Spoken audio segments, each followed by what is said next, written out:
Jason, Joe was just saying you asked him basically, can I stay and finish this out, play the whole second half. Obviously, what went into that on your end, and what were you kind of feeling and seeing out there that made you want to do that? Yeah, it just felt like I was getting into a rhythm at some point. But I was like, I would make a couple shots and then miss like 3, 4. And, the game was starting to get, competitive and things like that. I just wanted to stay in. I don't really say that many times, but, I just told you I want to stay in the rest of the game. What's it like to have that, that communication within the flow of the game? Obviously he trusts you. Not a lot of coaches would, put that on somebody to play all the second half. Yeah, I mean, it's not like I do it all the time. This might have been like the second time I've done it all season. So, it's a field thing. We trust each other, things like that. Well, what did you guys do that allowed you to overcome Kevin Durant, scoring that many points and being so efficient? Yeah, I mean, that was tough. He was getting to his spots, getting easy looks, getting in transition, obviously making some tough ones. But, we just kept responding on the other end and getting good shots and just tried to limit the other guys. Jayson, what's the last 48 hours been like for you? For me? Yeah, I mean, I know it'll be the Denver loss and just kind of the narrative. I mean, what's that been like for you? And were you motivated in the second half to come back tonight by telling Joe you want to stay in? I do a pretty good job of moving on. I've said it before that regardless of how great I play or I don't, I never get too down or too high.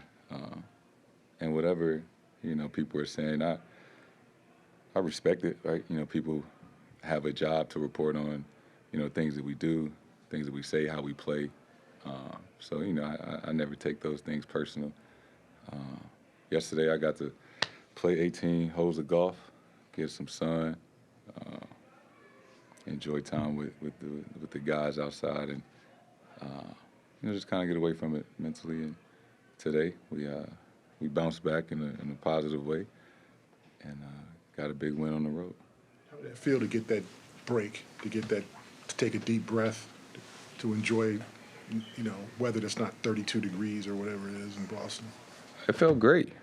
Like you said, not many chances to play golf or be outside, really, in the wintertime in Boston. So coming out on the West Coast and having a day off in Phoenix, being on the resort, on the golf course, I was really looking forward to that. And we had a lot of fun yesterday.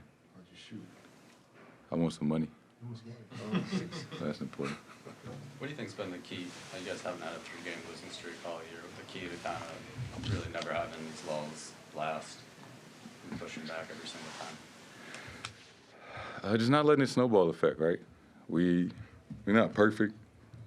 We try to be. We really do try. But we make mistakes. And things like that. And this is a tough league. Other teams are really good, got great players.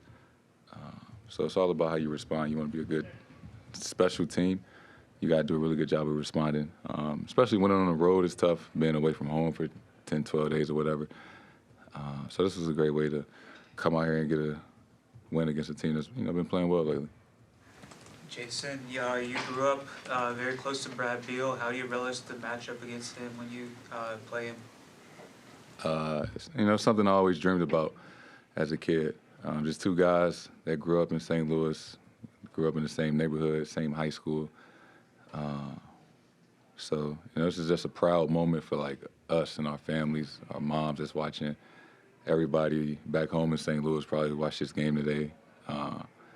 So, I think just two guys that made it out of a city that, not a lot of people make it out of and playing at the highest level. He made it to the league first, so, I would always tell him that, I was going to be there. And, he did everything in his power to help me, develop and get to this point. So, I'm always thankful for him and, our relationship. Last 2 questions. Everyone always talks about, like, Drew's physical defense, that part of it, but the mental approach to, be guarding Kevin Durant and Kevin Durant going for 45+ and still staying with the next play. What can you say about that mentality? Drew was one of the best to to do it, especially on that end of the floor. And he's been in this league a long time. There's just some one-of-a-kind players that come through, and somebody that's 7 feet tall can put on the floor and catch and shoot and move. Sometimes you got to tip your hat off. They're going to make shots. They're going to make plays. Just, keep making it tough and move on to the next play. Thanks, Jay. Presented by your New England Ford dealers. Built for America. Built Ford proud.